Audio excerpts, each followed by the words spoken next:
मला असं म्हणायचं आहे की माझ्या भावाला निर्दोष असतानासुद्धा या प्रकरणात गोवलं जात आहे.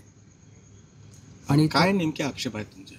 आक्षेप माझा असा आहे, जर ही लोकं बोलत आहेत की प्रेसमधनं त्या माणसाने लिक्विडचा कॅन हे केला, त्या प्रेसमध्ये वेगवेगळ्या ठिकाणी सगळीकडे CCTV कॅमेरे लावले. तिकडनं एक साधा कागदाची जी हे असते पट्टी तीसुद्धा बाहेर काढू शकत नाही. तिथे हा कॅन काढला, ठीक आहे कॅन काढला, तर कॅन काढत असताना त्यांनी त्याला का अडवला नाही, हा एक माझा आक्षेप आहे. दुसरं म्हणजे त्यांना जेवायला नाही मिळालं म्हणून आता आपल्या घरातला राग बायकोनी जेवायला दिलं नाही किंवा काय दिलं नाही, तो त्याचा पर्सनल प्रश्न आहे, त्याच्यात हा हे करू शकत नाहीत.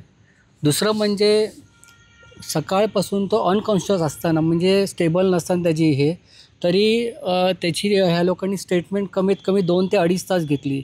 ज्या माणसाला तोंडातनं एक शब्दसुद्धा बाहेर येत नव्हता, त्या माणसाकडनं ह्यांनी 2-2.5 तास काय वधवून घेतलं.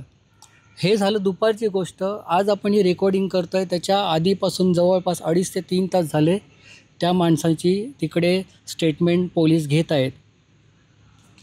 एकंदरीत गाडीमध्ये कोण कोण होतं आणि त्या संदर्भात तुमचे काय? गाडीत मी जे ऐकलं आहे त्याप्रमाणे गाडीत एक 12-1 लोकं होती.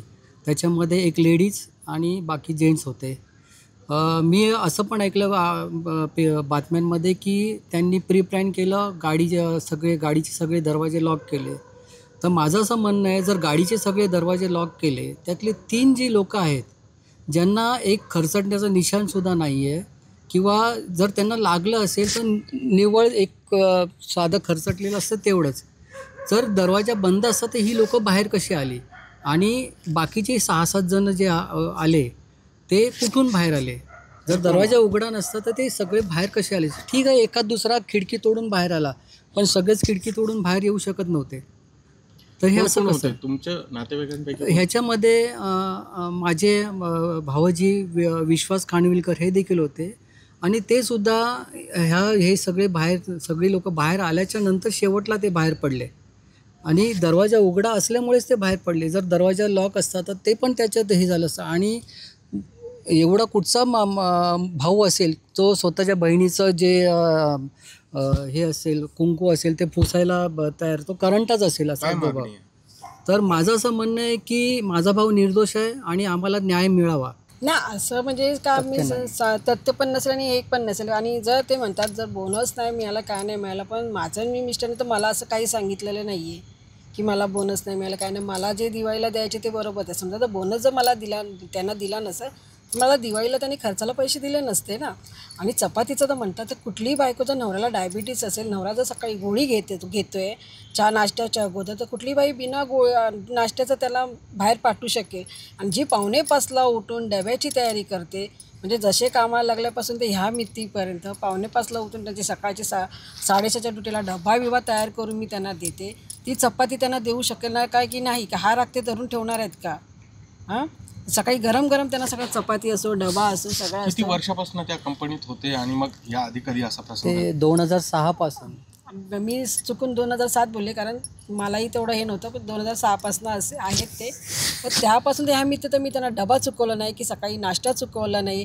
2:30 वाजता त्यांची सेकंड ड्युटी असेल तर 2:30 वाजताही त्यांना मी संध्याकाळचा डबा द्यायची. जनरल असेल तरीही मी त्यांना सकाळी डबा द्यायची. फर्स्ट असली तरीही त्यांना सकाळी डबा द्यायची. पहिली 5:30ची ड्युटी असून मी 5:30ला त्यांना डबा द्यायची. आता 6:30ची ड्युटी आली तरी मी त्यांना डबा द्यायची. मग असं कुठला नवरा म्हणलं की मला चपाती नाही मिळाली चहाबरोबर म्हणून तो राग माझ्या पोटात होता म्हणून, असं काढेल का कोण आधी? पण त्याने केमिकल घेतलं आणि मग हे सगळं पूर्वनियोजित होतं, त्यांचे वाद होते. ते सांगतात केमिकल घेतलं, दिसतंय कुठे, तर मी तर हे मान्य करू शकत नाही. असं दिसलं तर त्यांनी पण विचारा ना की बाबा हे तू कुठून घेऊन चालत. ठीक आहे, ते दिसलं, गाडीत ठेवलं, गाडी जी माणसं बसली त्या गाडीतवाल्यांनी पण विचारलं म्हणजे तू हे केमिकल तिथे ठेवलंस कशाला म्हणून. हे दिसलं नाही का त्यांना? माझा म्हणण्याचा उद्देश आहे. मग काय असे खोटे आरोप देतात? आक्षेप आहे की माझा नवरा एकदम हे आहे, त्यांनी गोवलं जातं आणि मला न्याय मिळावा, बस माझी एवढी एक मागणी आहे की नक्की काय खरं आहे आणि काय खोटं हे आता त्या लोकांनी पण, मीडियावाली पण, ज्यांनी आरोप केले त्यांनी पण शहानिशा करून ते बघावं नक्की की काय खरं आहे आणि काय खोटं आहे. यामध्ये आणखी कोणीतरी दोषी असावा असं तुम्हाला वाटतंय?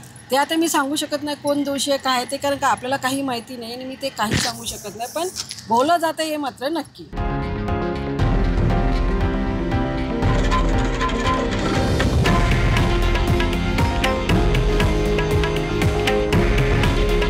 हे आहे देशातील नंबर 1 न्यूज नेटवर्क आणि आपण पाहत आहात TV9 मराठी. काळजी तुमची, हित महाराष्ट्राचं.